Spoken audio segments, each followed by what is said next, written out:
Money मन में कि भोले बाबा मनी मन में कहते हैं राम जी से कि आप ज्यादा ये नौटंकीबाजी मत करो, अभी आप पकड़े जाओगे।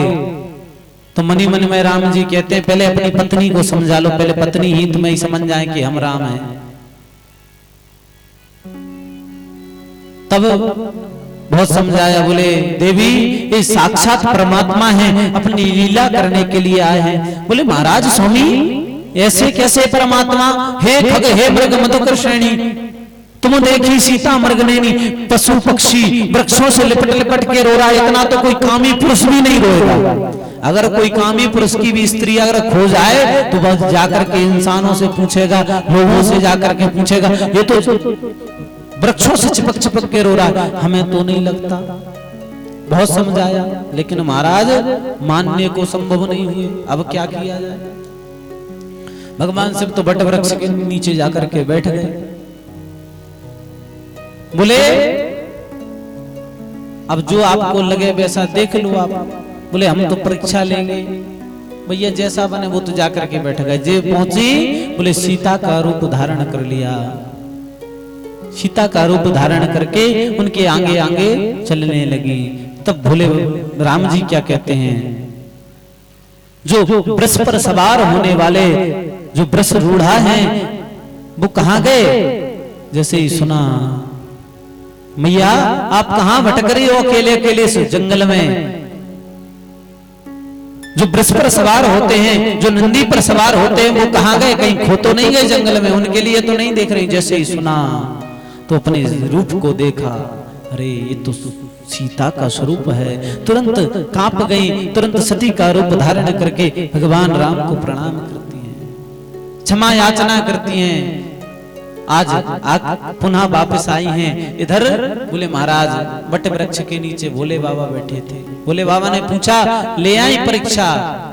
यहाँ भी भोले बाबा से झूठ बोल दिया। बोले कछु न परीक्षा लीन गुसाई, कीन प्रणाम आपकी नाई। बोले यहाँ भी झूठ बोल गई।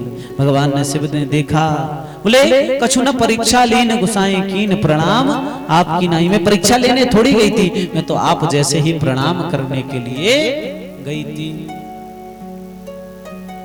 जब जैसे ये सुना भगवान भोले बाबा ने कि ये तो मेरी माँ का रूप धारण कर लिया है, वहीं से जो सती हैं उनका परित्याग कर दिया था। और बोले भोले बाबा ने अपने आगे आसन प्रदान कर दी थी। और भोले बाबा के कब नेत्र खुले? सती बिलोकत व्याम विमाना, व्याध चले सुंदर विधिनाना। तब जाकर के परित्याग तो उसी दिन कर दिया था। तो सती का दहन तो निश्चित था, क्योंकि जब तक इस शरीर को नहीं त्यागेंगी, दूसरे शरीर को पुनः धारण नहीं करेंगी, तब तक मेरे वाम अंग में विराजने का इनका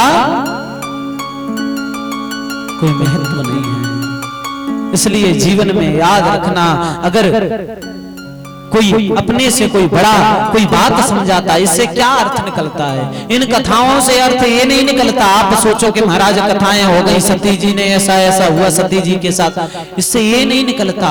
इन कथाओं का अर्थ एक है कि जीवन में इस कथा का एक अर्थ निकलता है। बोले क्या? अगर जीवन में कोई अपने से सम्माननीय व्यक्ति, कोई बड़ा व्यक्ति कोई बात को समझाना चाहता है तो उस बात को समझनी चाहिए। अगर नहीं समझोगे तो आगे जाकर के तुम्हें तुम्हारे जीवन में कष्ट होगा, और वो कष्ट इतना बड़ा होगा फिर उसे तुम पुनः ठीक नहीं कर पाओगे। और जीवन में याद रखना, हर एक व्यक्ति को सुधरना पड़ता है। जीवन में हर एक इंसान सुधरता है, हर एक व्यक्ति सुधरता है, लेकिन जब व्यक्ति को समय सुधारता है तो फिर खड़ा होने लायक व्यक्ति नहीं रहता। समय रहते हुए सुधर जाना चाहिए। अगर समय तुम्हें सुधारेगा ना तो जीवन में याद रखना, समय दोबारा तुम्हें खड़े होने का मौका नहीं देता। सुधरना सबको है, हमें भी है और आपको भी है, लेकिन समय रहते सुधर जाओगे तो तुम्हारी जीवन बन जाएगा। और महाराज अगर समय तुम्हें सुधारेगा फिर तुम पुनः अपने जीवन में बनाने लायक नहीं रहोगे। जीवन में याद रखना इस बात को। तुम आज तुम्हारे कुछ भी करते रहो, लेकिन कल जाकर के तुम्हें जब ईश्वर का दंड चलेगा, कहता है ईश्वर, जो तू चाले एक पग तो मैं चालूं 60।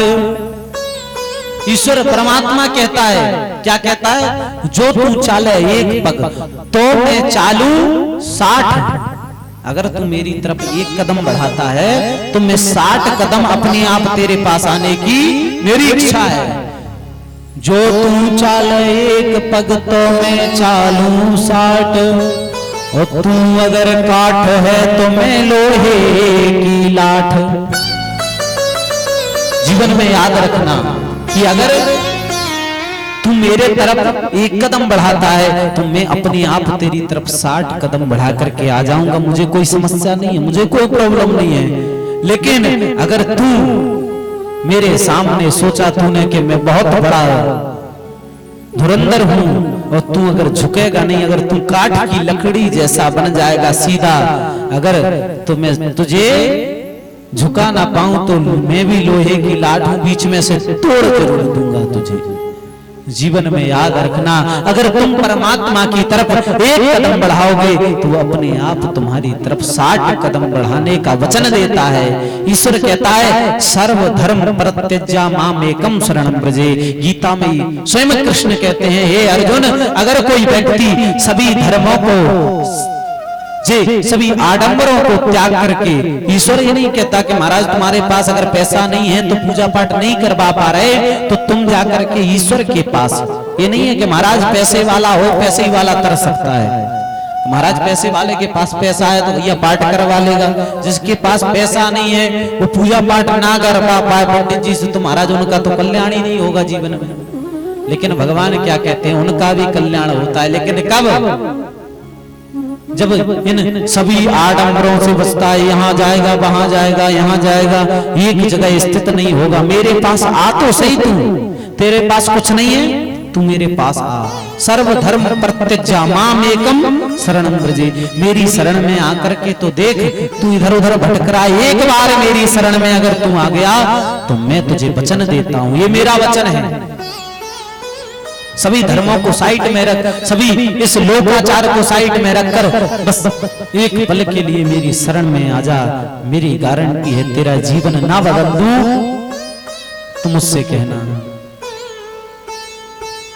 ईश्वर जब इतने वचन स्वयं दे रहा है फिर भी तुम पीछे हो, फिर भी तुम जीवन से कितने दुखी हो, तुम स्वयं के जीवन से खुद दुखी हो रहे हो। क्यों? क्योंकि तुमने कभी ईश्वर को देखा ही नहीं है, तुमने ईश्वर को सोचा ही नहीं है, ईश्वर की अंतरक दृष्टि से कभी ईश्वर को दिखाना चाहा ही नहीं है। तुम क्या आडंबरों में पड़े रहे, कहीं इस मुसलमान से झड़वा लिया, कहीं यहाँ जाके झड़वा लिया, कहीं वहां जाके झड़वा लिया। एक बार तुम भक्ति तो करो, एक बार तुम निष्ठावान बनो ईश्वर के प्रति, एक बार अग्रसित तो हो, एक बार भगवान के पास मन लगा करके बैठो तो सही। क्यों नहीं तुम्हारा कल्याण होगा? देखिए जीवन में परीक्षा सबकी होती है। जब हम छोटी सी नौकरी देने के लिए जाते हैं, नौकरी करने के लिए जाते हैं, 40,000 की नौकरी के लिए बोले बचपन 5 वर्ष से 40,000 की नौकरी के लिए 5 वर्ष से कहां 22 और 23 वर्ष तक मेहनत करते हैं, दिन रात पढ़ाई करते हैं। और महाराज कभी कभी उसमें भी पहली बार में नहीं निकल पाते, 1 नंबर से रह जाते हैं, तो तुम क्या उसे छोड़ देते हो पढ़ाई करना, दोबारा से कोशिश करते हो? जब तुम एक छोटी सी 40,000 की नौकरी के लिए इतनी मेहनत कर सकते हो तो वो तो जगत पिता है, उसके लिए तुम्हें कितनी छोटी सी परीक्षा में तो डगमगा जाते हो। भगवान राम के चरित्र से हमें क्या सीखने को मिलता है? क्या सीखने को मिलता है? एक ही चीज सीखने को मिलती है, भगवान राम तो ईश्वर थे ना, वो चाहते तो वन में क्यों भटकते, वो क्यों इस भांति हे खग हे मृग मधुकर श्रेणी तुम देखी सीता मर्गनेनी, इस भांति क्यों भटकते जंगलों में? क्यों? क्या कारण था? वो तो एक पल में पता लगा सकते थे ना, वो ईश्वर थे। तुम्हारे पास थोड़ा सा धन क्या आ जाता है, थोड़ा सा। देखिए संसार में अपने आप को सर्वज्ञ नहीं मानना चाहिए।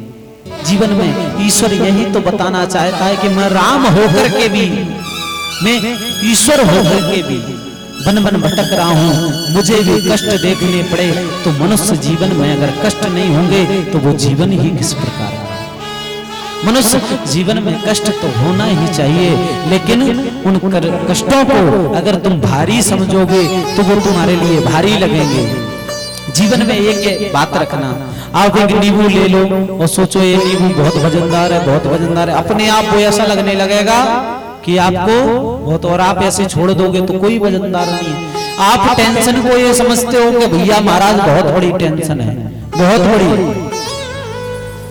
तो आप उसी के बारे में सोचते रहते हो, उसी को सोच सोच के तुम्हारा माइंड ऐसा हो जाता है कि तुम कभी कभी ऐसा हो जाता है, तुम सोचते हो कि अब मेरा बचना संभव नहीं, अब तो मैं इन चीजों से घिर चुका हूं।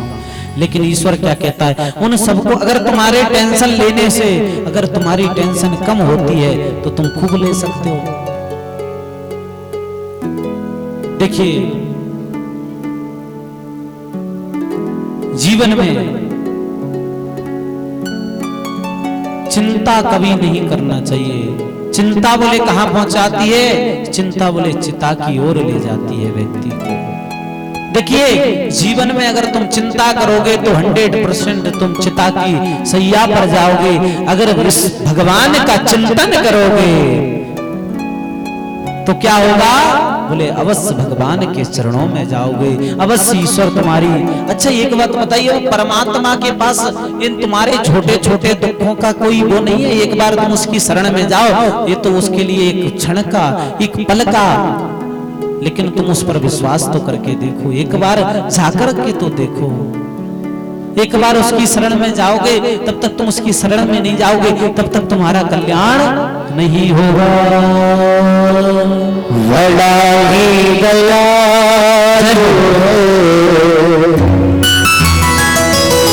वो